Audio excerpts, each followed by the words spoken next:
Hello everyone, আমি সুচন্দ্রা। আমার নতুন একটা ব্লগে তোমাদের অনেক স্বাগত। পুরো ব্লগটা দেখো, আশা করি তোমাদের ভালো লাগবে। তো আজ ছিল বৃহস্পতিবার, আর এই প্রথমবার মনে হয় যেদিনের ভিডিও আমি সেদিন আপলোড করে পোস্ট করছি, মানে বিশেষ করে বড় ব্লগগুলো, কারণ ওই সময়ের অভাবে না ঠিকঠাকভাবে করা হয় না।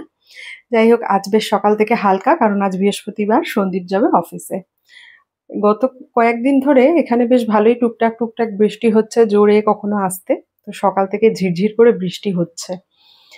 সন্দীপ তো অফিস যাবে, আজ বলেছে আর ও টিফিন নিয়ে যাবে না। অ্যাকচুয়ালি সপ্তাহে একদিন অফিস যায়, তো অফিসে সবাই থাকে, মোটামুটি কিছু না কিছু খাবার অর্ডার করাই হয়। তাই জন্য বললো ব্রেকফাস্টটাই করে যাই, আর আজকে টিফিন নেবো না। আমি বললাম ঠিক আছে।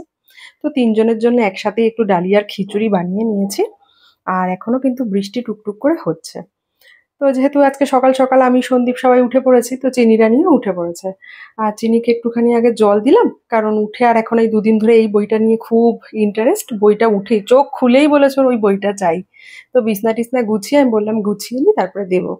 তো একটু জল খাচ্ছে, 10-15 মিনিট যাক, ওকে ব্রেকফাস্টটা করিয়ে দেবো। আর সন্দীপ অফিস যাওয়ার আগে ও সবসময় ঘর মুছে পুজো দিয়ে যায়। তো আজকে আরো পুজো দেয়নি, আমি স্নান করে পুজো দেবো। ও গোপালকে তুলে দিয়ে আর গোপালকে আর কি দিয়ে তারপরে চলে গেছে। তো এই হচ্ছে সন্দীপের ব্রেকফাস্ট। সন্দীপকে একটা ডিম ভেজে দিয়েছি সাথে। আর চিনির তার আগেই খাওয়া হয়ে গেছিল।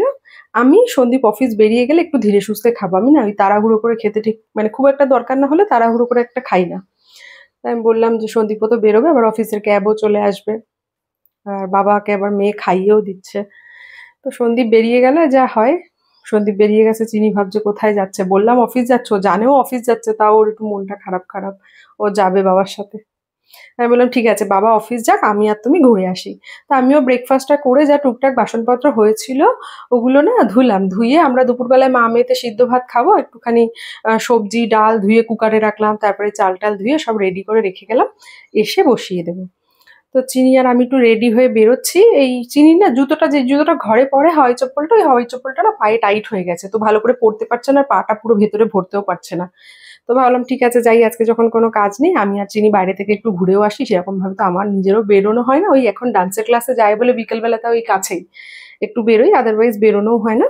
আর সকালে বৃষ্টি পড়ছিল, বাট এই সময়টা না বৃষ্টি কমে গেছে, আর বেশ রোদ্দুরও উঠেছিল। তো যেহেতু অটোতে যাবো, ওর জন্য না চিনিকে একটুখানি ফুল হাতা জামা পরিয়ে দিয়েছি, কারণ বৃষ্টি বৃষ্টি ওয়েদার তো একটুখানি ঠান্ডা হাওয়াটা অটোতে স্কুটিতে লাগছে। তো ওই জন্য ফুল হাতা জামা প্যান্টটি পরিয়ে দিয়েছি। দুষ্টুমিটা চুপ করে দাঁড়াবে না।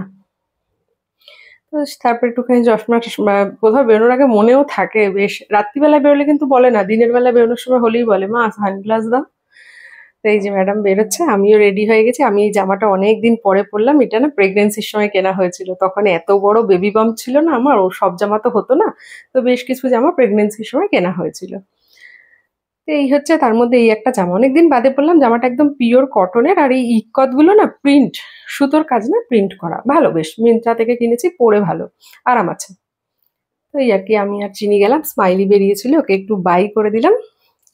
কি খুশি।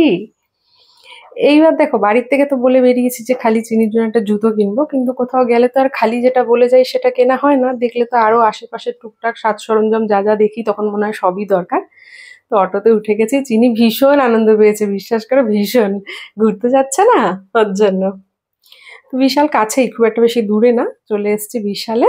তো নামানোর পরেই দৌড়ে দৌড়ে ঢুকে গেছে, নেমে রাস্তাটা ক্রস করলাম, তারপর ওকে নামিয়েছি, দৌড়ে দৌড়ে ঢুকে গেছে। বিশাল কিন্তু সস্তায় পুষ্টিকর, মানে রিজনেবল প্রাইসে ভালো জিনিসপত্র। আমি বলবো না যে ঘুরতে যাওয়া জামা কাপড় বা তোলা তোলা জামা কাপড় এ সমস্ত কিছু কিনতে, বাট ডেলি যে সমস্ত ইউজের জিনিসপত্র সে সমস্ত কিন্তু রিজনেবল প্রাইসে খুব ভালো পাওয়া যায়। আমার তো বেশ ভালো লাগে।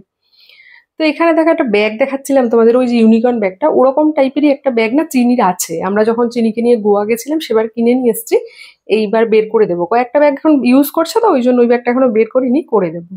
তো আজকে ম্যাডাম গিয়ে ছোট্ট পুতুলটা পছন্দ করেছে।